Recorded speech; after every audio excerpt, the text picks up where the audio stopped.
Salam sejahtera bagi kita semua, Shalom. Kembali lagi dengan saya Mukminat Bawolu. Pada kali ini kita akan membahas satu topik atau satu materi,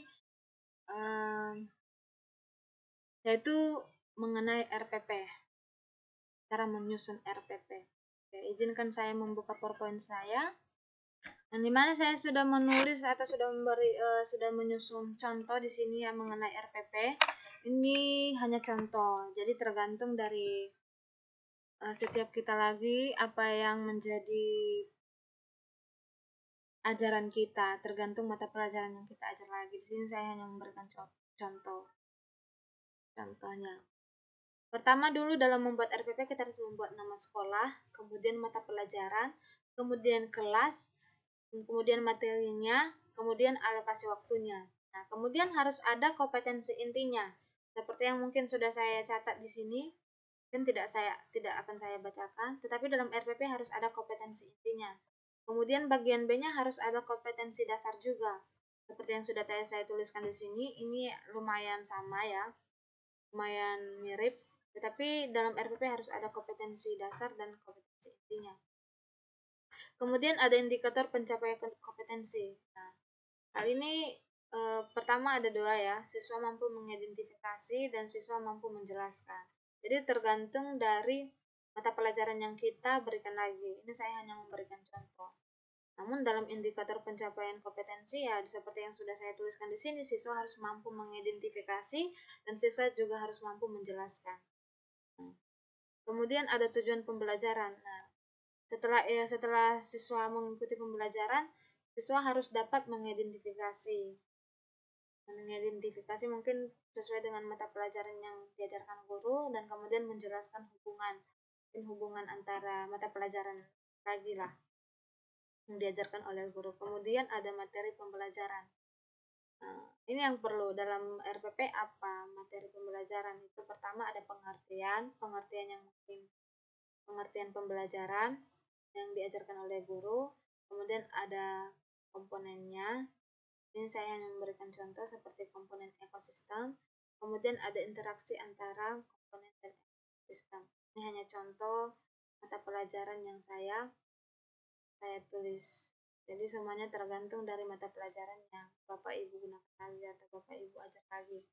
Kemudian ada metode pembelajaran. Hal ini yang perlu digunakan atau hal ini yang perlu dilakukan oleh setiap tenaga pendidik. Metode pembelajaran, entah itu ceramah, diskusi, atau observasi. Jadi tergantung dari materi yang kita susun lagi, tergantung dari materi yang kita ajar lagi. Jadi ketika materi kita mungkin ada yang harus dengan menggunakan metode ceramah, ya kita harus menggunakan metode ceramah. Semuanya supaya membantu mencapai tujuan pembelajaran, yaitu antara guru dengan siswa dan siswa dengan guru. Kemudian ada langkah-langkah pembelajaran, yaitu pendahuluan. Nah, langkah-langkah pembelajaran itu awalnya yaitu menyapa dan mengabsen. Hal ini yang perlu dilakukan oleh guru, menyapa. Karena menyapa ini seakan membuat kita akan ditiru oleh peserta didik kita. Manapun nanti mereka berada, mereka akan meniru dan mereka akan melakukan. Kemudian mengabsen. Mengabsen ini, hal ini juga yang perlu dilakukan dalam setiap kelas. Karena kenapa? Supaya sekolah tahu bahwa siapa aja yang sering-sering absen, siapa aja yang sering-sering apa. Nah, kemudian guru harus menyampaikan tujuan pembelajarannya pada siswa. Nah, jadi supaya sama-sama paham apa yang menjadi tujuan pembelajaran tersebut. Kemudian guru harus memberikan apresiasi kepada peserta didik yang mungkin dalam pembelajaran sepanjang hari tersebut. Kemudian ada kegiatan inti eksplorasi. Nah, siswa harus melakukan observasi jika diperlukan dalam pembelajaran tersebut. Kemudian elaborasi, siswa harus berdiskusi dalam kelompok jika sesuai dengan materinya lagi.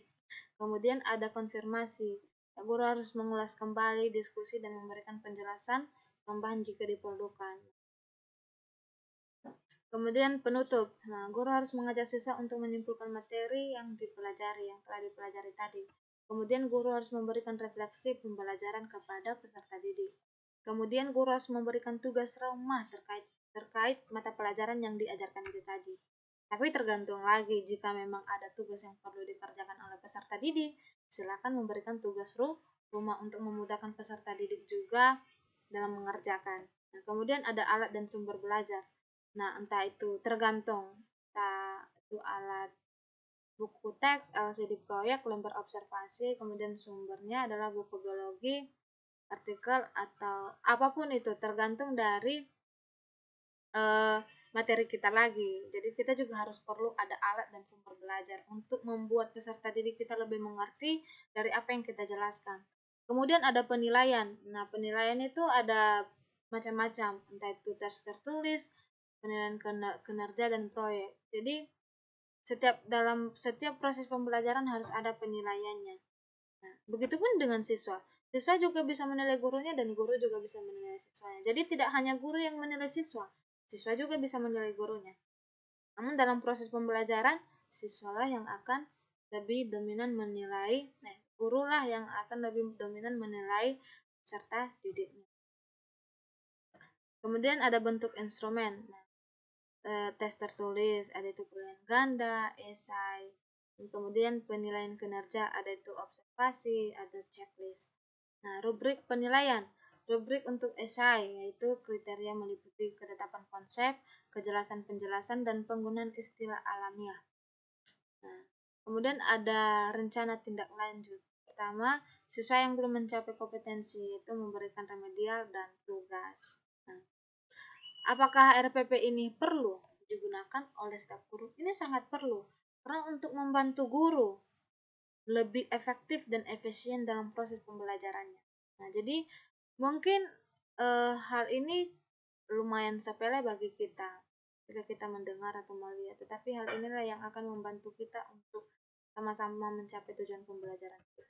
Jadi mungkin ini saja yang bisa saya sampaikan, kiranya materi ini boleh memberkati kita semua, dan saya ucapkan terima kasih. Salam, Tuhan Yesus memberkati.